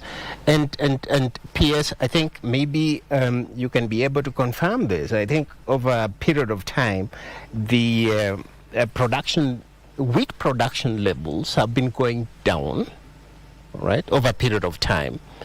And possibly that might be a concern, because then even if now we impose an import duty, the imported wheat might be even cheaper even with the import duty, then disadvantaging local production. Okay. All right. Again, the other thing that we might have to think about, he mentioned it. I mean, we can't just talk about inputs, fertilizer, and so on without looking at the soil health. If the soil is poor, it's unhealthy, you can put all the inputs that you want, but you won't get the yields that yes. Okay. Now, back to the value chain of coffee you had mentioned. I had to bring that up. Maybe that is a direction that government is taking when it comes to wheat. We'll be keeping tabs on that. Now, we sent our coffee. We are back in the Chinese market. What volumes are we looking at? And how is also the US market doing now with this Starbucks and such? I shouldn't have mentioned that, but we are in China. What is the status report there? What has been the reception? We are back. All right, before that, I knew you didn't want me to mention a lot about wheat, but it's a very interesting thing. Let me just add something that, yes, the cost of wheat, when you look at the local wheat, which is being produced in Kenya, yes, it is a little bit high. Of course, there are so many dynamics because of our development. There's issues to do with a lot of mechanization. Wheat is better produced in large scale, and we have some challenges on issues to do with farming. Cost of chemicals. The cost of chemical. But let us look at farms. In fact, people have sort of run away from leasing farms in some of the big areas we land, like Narok, and they are changing their models. And now the farmers or the people who have been leasing land from that place have sort of not so much interested, and that has put the cost of the production of wheat to go a little bit lower. But it is important that the wheat we are producing in Kenya are of higher quality than the wheat being imported. And that's why whenever they import, they come and plant to get the best quality. So, yes, we are looking at areas of getting, even when we are importing, we get quality wheat. So that we see this quality wheat we are getting, which there are programs now we are putting in place. What is the cost of the quality wheat which is meeting our quality wheat in Kenya? So that we don't just say in a blanket that when you import, it is lower than the cost of, apart from the cost of production which we have. So those are the things, but we want to promote the wheat production in this country, and we are looking at issues to do with land, and also promoting all issues of mechanization and subsidy. Are you looking at a situation where we're going to be having a pricing committee? Yes, already we have. You know what we have done in all these specific value chain which are key. We have put up a sector committee made up of the farmers representative and the buyers, so that in between, what we call the person in between, I think as government we sort it through cooperatives, so that each of these value chain or the farmers belong to cooperatives, and we believe that cooperatives are better placed to negotiate for the farmers than an individual who can also somehow frustrate the farmers. Then when we come to coffee, I know you are talking about coffee, which yes, with the direct payment system. Actually, we are in China. I just wanted to know how we are doing now that we're back in China as a market. Just how are we doing? We are doing very well. In fact, in coffee, when we introduced this commodity exchange, which has brought a lot of transparency and areas to do it payment, which you pay within 5 days, then the coffee sector with the reforms has really stepped up. There was only low production. You know, what happened with this market is because of how much do you produce. Within the last 1 year, we had a challenge in coffee production, because most of the coffee areas, like the central part of the country, they had shifted to housing.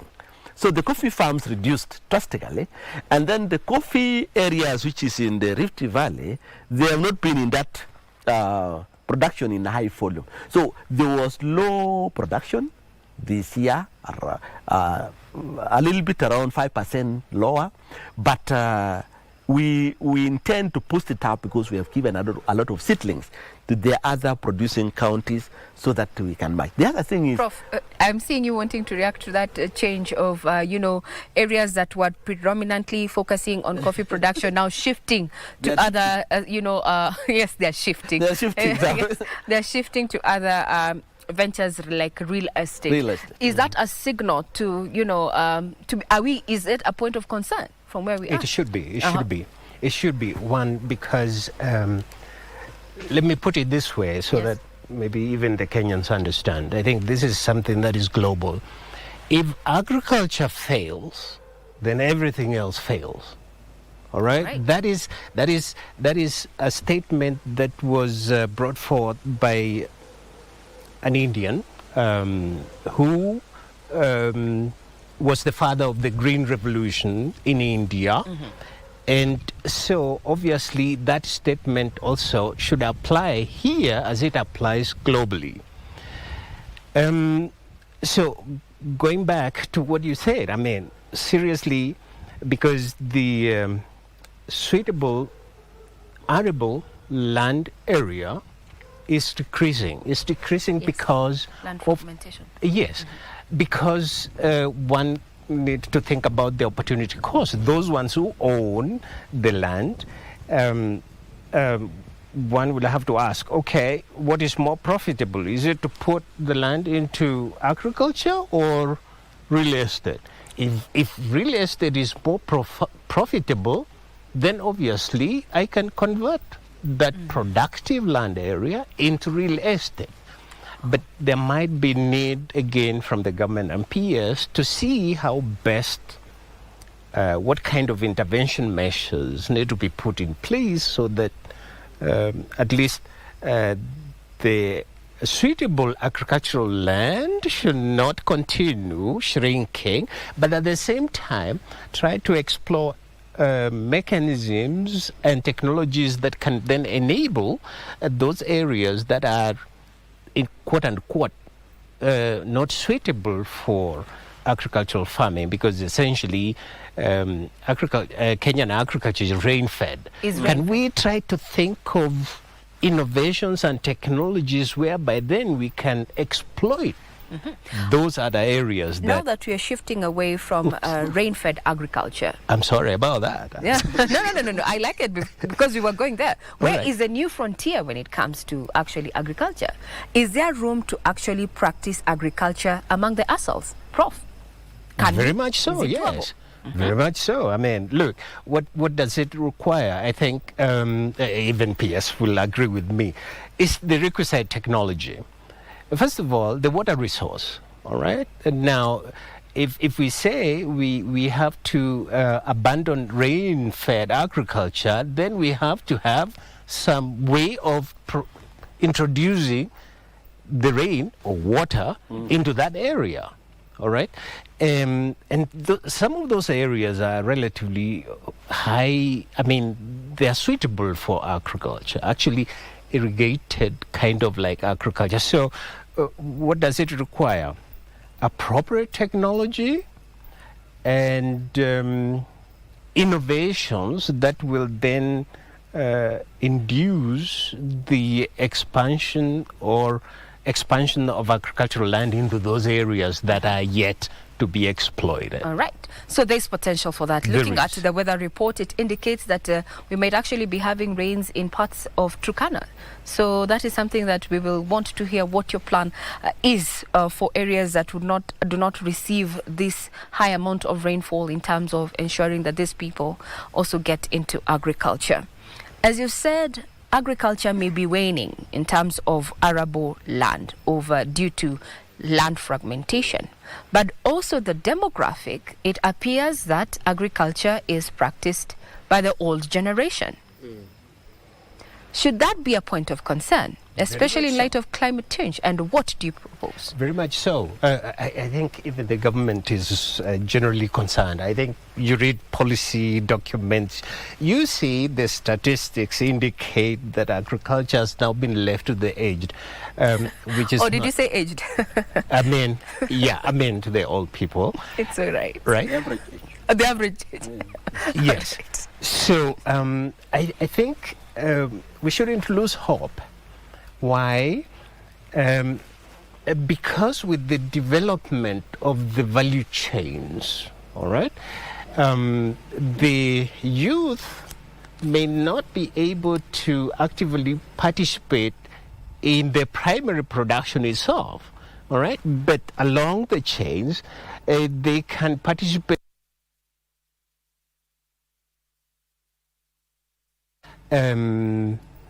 transportation, providing transport services, and even other services like, if you talk of machinery and so on, repair, etc., etc. I mean, setting up places where farmers can just like take their implements for repair. So I think that is appropriate kind of like areas where the youth might be involved in, although I must confess, I think from the report, the database that was produced, there was an indicator, at least a statistic, that showed that about 28% of the farmers that were collected, the data that was collected, were Gen Zs. Oh, wow. Yes.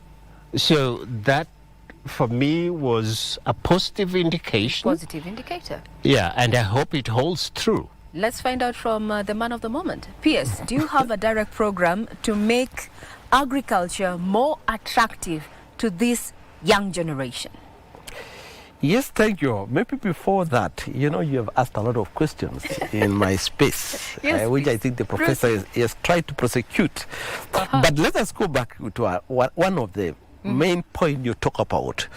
The agricultural land is reducing, especially in the areas where people have shifted into real commercial housing, for example, is true. When you look at the so-called rain-fed areas for agriculture in terms of counties, there are the 14 counties which we have over-tilled, overused over time, because first of all, yes, it was good to use them because very easy, you don't need to struggle a lot, but it was also the way agriculture was brought into the country, whereby it was predominantly in areas of, you will hear about the white settlers. Highlands. They were just like that. And now that is why most of those places, counties, are well developed, and their culture and their population adopted a specific kind of value chain based on what we were trained during that time of the colonial. That in mind, the current program the government has put in place in affordable housing is to address partially that issue of overuse, the land use, whereby there's a lot of subdivision because each one want to put a house at the corner. But with this program of affordable housing, we believe partially it will be addressed. But let me go to the main issue of why counties have the other many counties and is fertile, very fertile for one resource, which is water. And when you look at the discussion within this administration, there is a big box on the 100 dams which this administration is putting in place to make sure that we get water for irrigation. The problem we have in Kenya may not be lack of water, but it's water management. Yes. Because you get in those particular arid land, a lot of water running during rainy season, destroying crops and some animals. Within 1 month or two, is a drought destroying also the same remaining. So it is a paradox. So with this arrangement of this government whereby we are putting up water infrastructure, especially in those areas, we believe that we'll be able to sort of come up with better agricultural transformation program for the arid areas. It has looked at all those factors and see which way to go so that we can shift those areas. But remember, there is also a culture shock because, as I said, the areas of the dry areas is pastoralist. It's a farming. It's not really the crops. So there is also need to really introduce some element of awareness, capacity building and support. And of important is that we are also looking at a fodder crop as a value chain. Because over time, because fodder crop is meant for feeding animals, livestock, we have never given an attention to be a commercial crop which we can grow as a value chain so that we can now give attention to it and say we are going to use to feed animals. Therefore, we can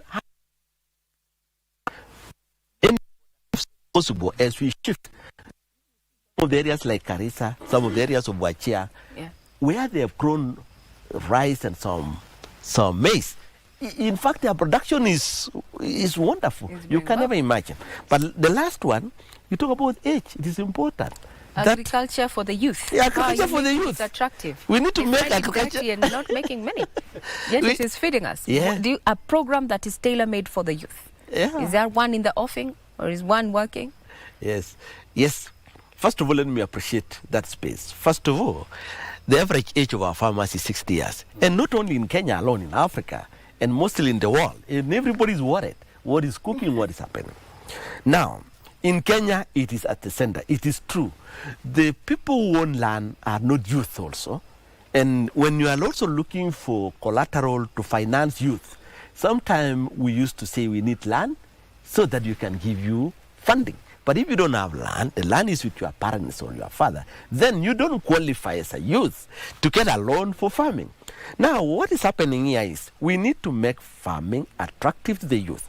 And we need to look at all the value chain which we have now put in place, because it is not the digging alone which is farming. There is a whole marketing which you can use technology to sell.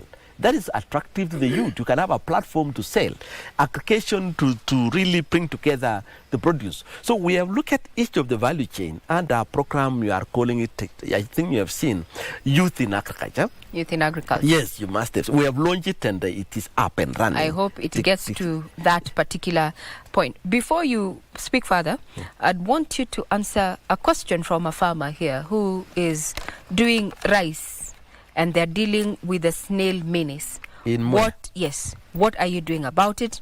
There's also another one who is asking, I do not have a dollar account. I'm in coffee and the DSS system is a challenge. Then we can see where we go as we work to one. Yes, I know about not only the snails in rice in Mwea, we also have the rats in Mwea in large numbers, and they are big in numbers. So we have looked at the problem, the infestation of snails and rats in Mwea. And we try at first to sort of attack in putting up the necessary traps, but we realize it may not work. We try to come up with also issues to do it. Chemicals, it can also be harmful at some stage.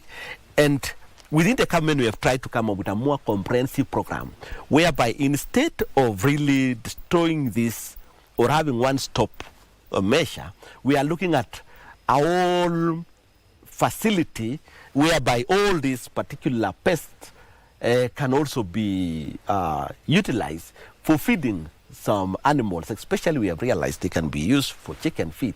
So we are looking for an investor to look for a sustainable model as we really address the short-term issues. We have tried to come with chemicals, but it may not last. The rats are bigger than the cats. You cannot come with a cat.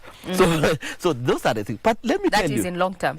What do I tell Wanjira as we come to a close, the one who is still struggling to grow this rice? Within our ministry, with the county government of Kirinyaga, we have come up with a program to go and try and address those issues using the necessary chemicals to deter those particular pests. Okay. And of the account, the DSS director? The DSS account, I think this one now,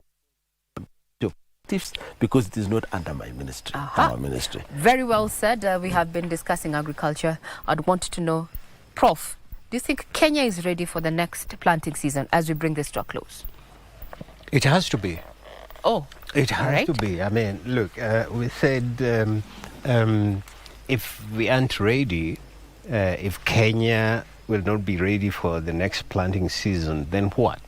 Obviously, we'll be subjecting that crisis, which I think everybody is trying to avoid, food insecurity. All right.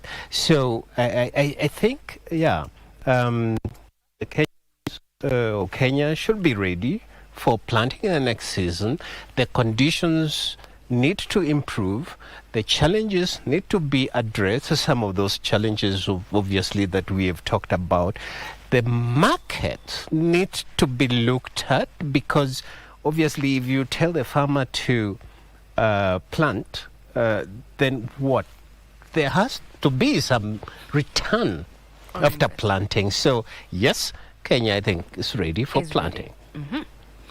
And on that note, ladies and gentlemen, thank you very much for your time. Well, we have been looking at 2.5 years in of the Kenya Kwanza government. And the question is, has government, or rather has Kenya fully embraced agriculture as we talk about matters of food security? So tonight, the question has been, we are focusing on the soil. Is it bearing fruit? Some of the issues that have been highlighted is, first and foremost, the cost of production. Policies are in place, and also others are coming up from our panel this evening. And also we're going to be looking at market linkages. Policies have been put in place. We'll continue keeping tabs on this. Tonight, the shift has been here in Karen at the KFIS headquarters, and we hand you over back to Broadcasting House. You've been watching The Shift. I'm Regina Manyara.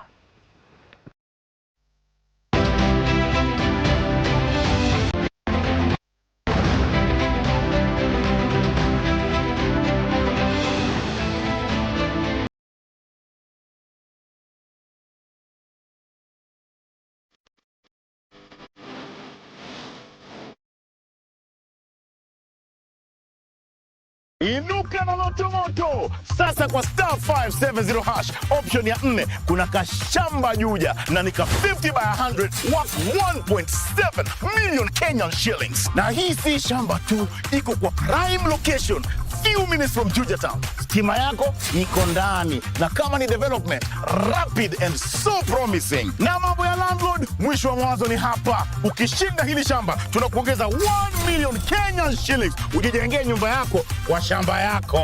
Kuinuka na loto moto ni kucheza sasa hivi kupitia star 570 hash option ya 4 au register deposit na ucheze sasa hivi kwa www.tushinde.com na ujishindie shamba hili na addition of 1 million Kenyan shillings. Inuka na loto moto.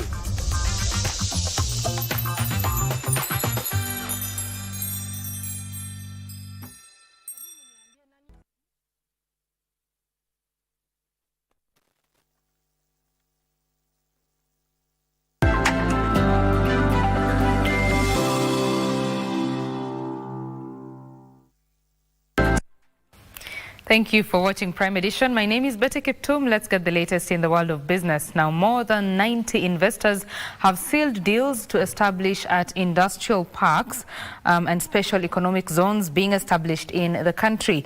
Kenya Investments Authority CEO, that is John Mwendwa, says special economic zones and industrial parks have a huge potential that should be exploited by medium and small enterprises. Industrial and aggregation centers, industrial parks, as well as special economic zones are being set up across the country as Kenya targets to increase value addition to agricultural produce as well as enhance manufacturing activity.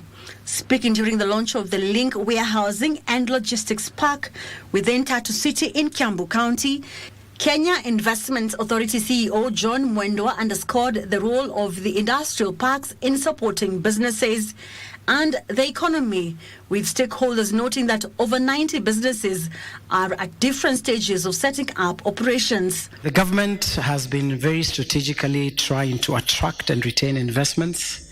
As the Kenya Investment Authority, we are the agency that is responsible for this agenda across government. Whether you're in the special economic zone or an export processing zone or outside there, it's our business to make it comfortable for you. We've licensed a total of 43 special economic zones across the country, and we have got over 90 enterprises now fully licensed and operating within some of those zones. They said Kenya is keen on fostering sector-based investment opportunities to attract and retain foreign direct investments. We believe the ecosystem such as the Link and what Tatu City has been able to do is really part of being competitive. The first phase of the 2.5 billion shillings Link Warehousing and Logistics Park has created over 1,000 jobs. We saw the need to cater to small, medium enterprises in Kenya, but in both internationally, to give them a compact but yet expandable facility.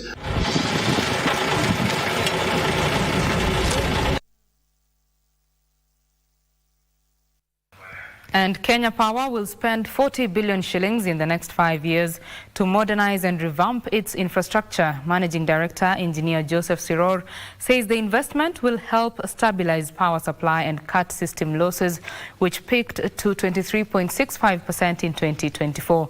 The company further says it is in the process of onboarding 2 more independent power producers as the utility farm plans to expand its network coverage to more underserved communities in the rural Kenya.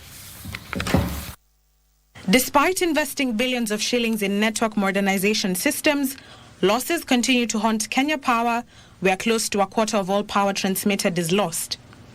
Managing Director Joseph Siror says the growing electricity demand has prompted a shift towards increasing the country's electricity generation, which in turn will improve spinning reserves to the standard 15% level to cater for contingency scenarios that have increased in recent years. For a network to remain, there are 2 things that have to be maintained. Number 1 is frequency. And frequency, the Kenyan frequency is 50 hertz. And then you have to match the demand and generation. That is, you must be able to generate the power that is equivalent to what the people require. In December 2025, Kenya Power reported a significant surge in electricity demand, reaching a record high of 2,316 megawatts, driven by factors like growing industrial activity, infrastructure expansion, and increased household connections across the country.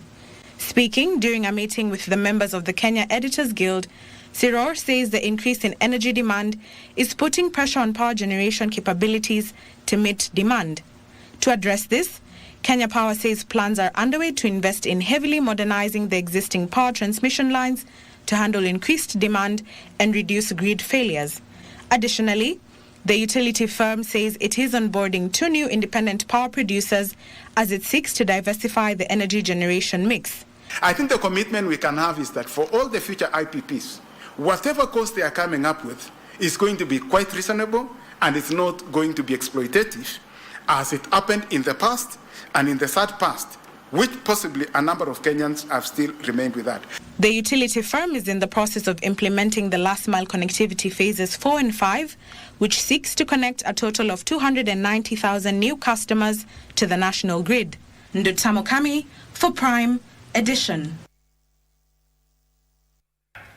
Now, those engaged in beadwork should form or join groups to access financial support and training. That is the message from Culture and Heritage Principal Secretary Umi Bashir, who says the training will seek to equip them with key skills to elevate their craftsmanship and ensure their products meet international standards. The Ushanga Kenya initiative is a program established by the government to transform the traditional practice of bead making into a viable economic enterprise. A new training program is being rolled out targeting those in groups to empower them with skills and support to commercialize their trade. An initiative coming up with the national government called the Sana e-commerce platform. This is an international market where it has different languages, almost 7 languages, and we are doing this whereby the women can sell their products even internationally. Culture and Heritage Principal Secretary says the training will focus on, among others, value addition to beadwork products, blending of traditional beading methods with modern techniques, professional finishes, and standardization. Once Sana e-commerce platform is up and running, it is low-hanging fruit for the women of Ushanga, because then with a cooperative, they can put money in their pocket directly, and we remove all the brokers and the middlemen who take up all the profit from these women. From today, we are going to work hand in hand with Ushanga Kenya to make sure that Ushanga is not politicized, to make sure that our women are not exploited by some few individuals who say they are from Ushanga, but they are actually exploiting our women. Frederick Moki for Prime Edition. And that story brings business news to a close this evening. Karen Kibet is on standby to bring you the sports news. My name is Betty Kipto. Do have a good night.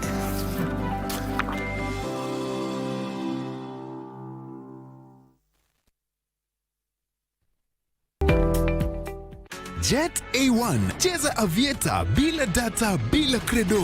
Dial *892# for instant takeoff. Pepea bila pressure kucrash au kucash out. Avieta bila data, avieta bila credo. Uko na kabambe, wewe pia ni rubani mnoma. Dial *892#. Jet A1, michezobets.com. Cheza kwa kuwajibika. Kushiriki ni miaka 18 au zaidi. BCLB license number 0000664.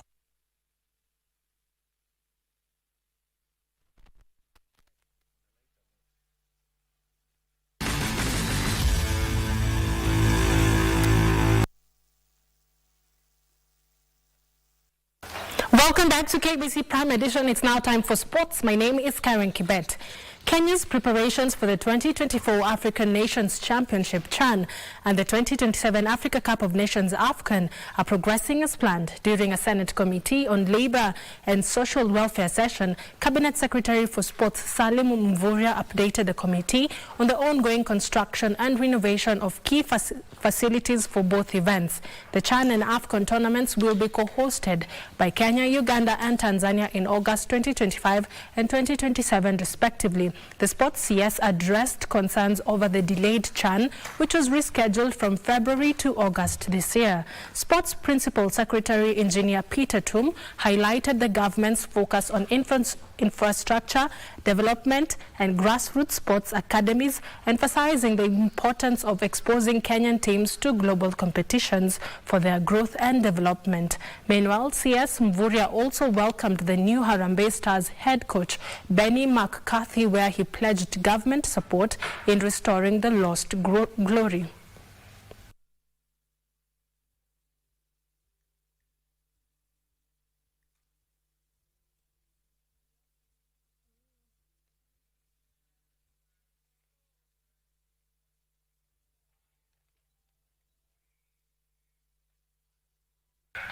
Moving on, a total of 10 safety drivers have received training ahead of the WRC Safari Rally Kenya, scheduled from the 20th to the 23rd of this month in Nairobi and Naivasha.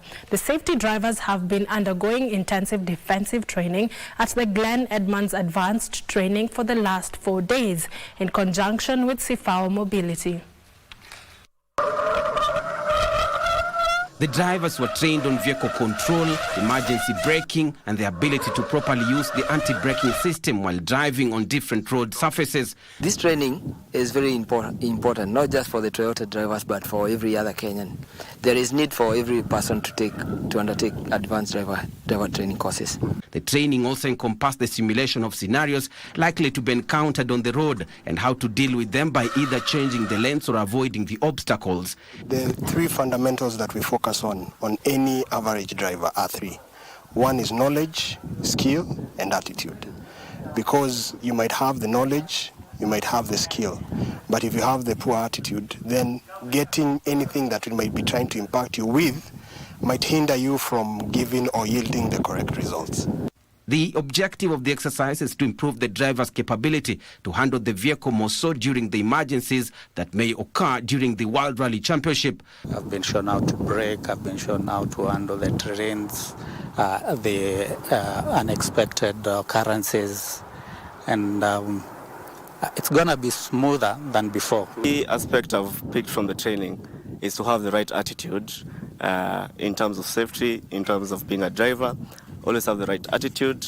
We have borders, we have pedestrians, we have trucks, we have matatus, So just to learn how to be always alert and expect the unexpected. They say that in case of an emergency, the driver does not have the time and the distance. But today's training at the Glen Edmonds Advanced Training gives the drivers the instinct to make a split-second decision that could save lives. Reporting for Channel 1 Sports from Tuala, Kajiado County, I'm Bernard Okumu. Thank you, Okumu, for that report. Moving on, Triple Olympic 1500-meter champion Faith Kipyegon has been nominated yet again for the 2025 Glorious Sportswomen of the Year award, where she hopes to emulate Vivian Cheruiyot, who won the award in 2012, after she won a silver in the 5,000-meter and a bronze in the 10,000-meter during the London Olympic Games and the Diamond League trophy as well. Man or woman has ever won this title 3 times. Is that about to change? As the Kerio furiously trying to close the gap. Kipyegon can taste victory, but it's not over yet. She opens up a gap. Is it big enough? Can she strike? I think she can. History beckons for the Kenyan captain. Leading from the front, leading by example. Take a moment to savour these images. We've never seen anybody win 3 in a row, and now we have. Faith Kipyegon with a new Olympic record was not to be denied. The crowning moment of a glittering career. But we've never ever seen anything like that. Faith Kipyegon has just destroyed a world-class field, and as she wound it up, as history beckoned, as destiny called her to greatness, there was nobody who could stop her. PB Welteji 4th, PB Laura Muir 5th, PB Susan Ajoy. All the best, Faith Kipyegon. Now, Kenya Pipeline Women's Volleyball Club were dethroned by APR of Rwanda in the finals of the CAVB Zone 5 Club Championship in Kampala. APR beat Kenya Pipeline by 3-1 to be crowned the new Zone 5 champions. Pipeline had started well when they took the first set 25-20 before they made mistakes which the Rwandan club capitalized on to take the remaining sets 17-25, 24-26 and 23-25.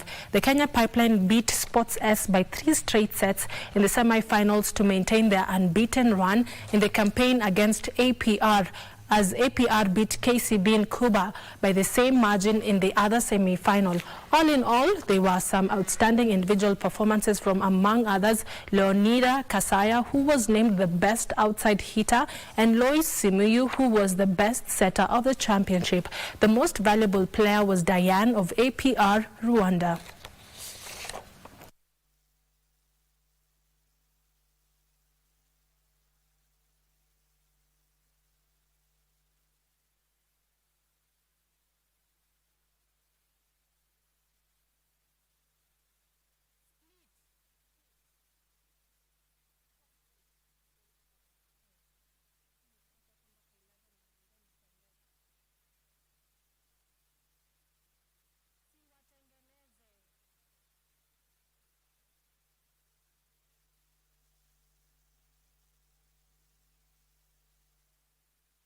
And those are all the sports stories we had for you tonight. I'll see you tomorrow. It's more sports news. My name is Karen Kibet. Have yourself a peaceful night. I now hand you back to my colleague Tom Boyer and Muchuma Odim.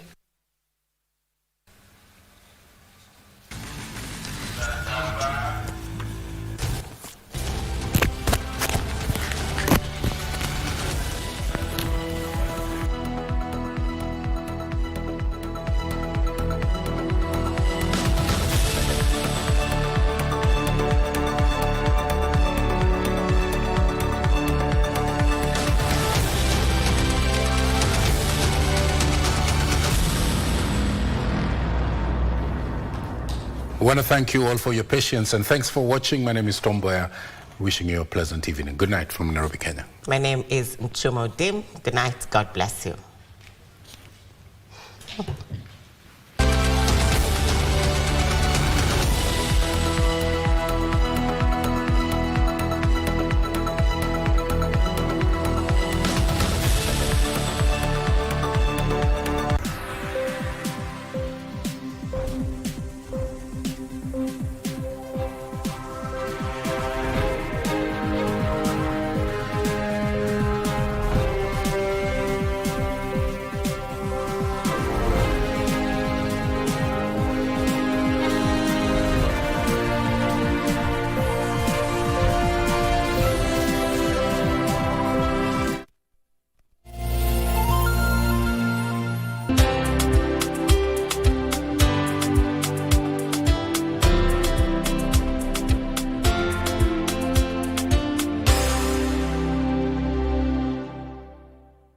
Jet A1. Cheza Avieta bila data, bila credo.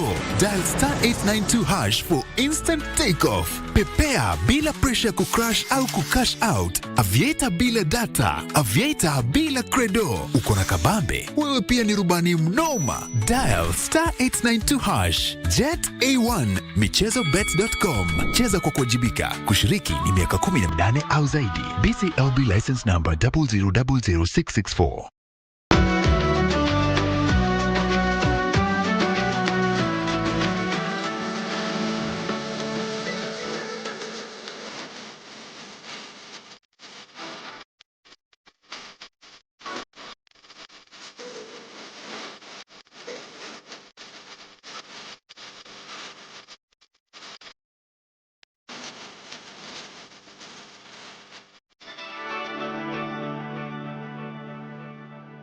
Are you a talented artist? Or are you passionate about a topic you want to discuss?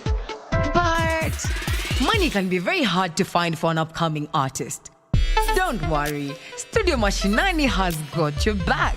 Sign up on ajira.co.ke to book a session with our music and video producers across the country. Work on your music, jingles, spoken words, and even podcasts to realize your dream. All for free. Studio Mashinani, Radani Talent.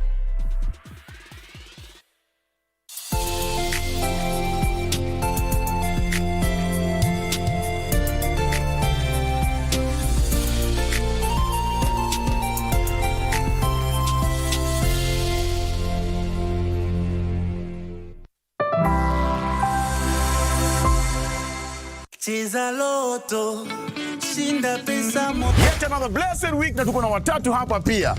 Jina nani bro? Peter Kimani. Petro Kimani kutoka area gani? Kagema Moranga. Leo uko hapa ni nini unataka hapa ndani? Money. Money. Yeah. Shilingi kama ngapi? 1,100. Amen kwa maombi yako. Majina nani my dear? Riziki Charles. Riziki Charles kutoka maeneo gani? Kutoka Malindi. Shughuli umeniambia ni gani unafanya? Vibarua tu. Vibarua. Bas. Hapa kuna kitu inaweza kufanya wewe mwenyewe upatie nesa vibarua. Wewe ndio ukue mdosi. Unataka shilingi ngapi hapo ndani? Chenye nitapata. Chenye utapata? Nitashukuru. Dada, jina nani? Esther Wangoi. Esther Wangoi kutoka area gani? Naivasha. Mama wa watoto, mke, nini? Mama wa watoto. Watoto wangapi? 6. 6.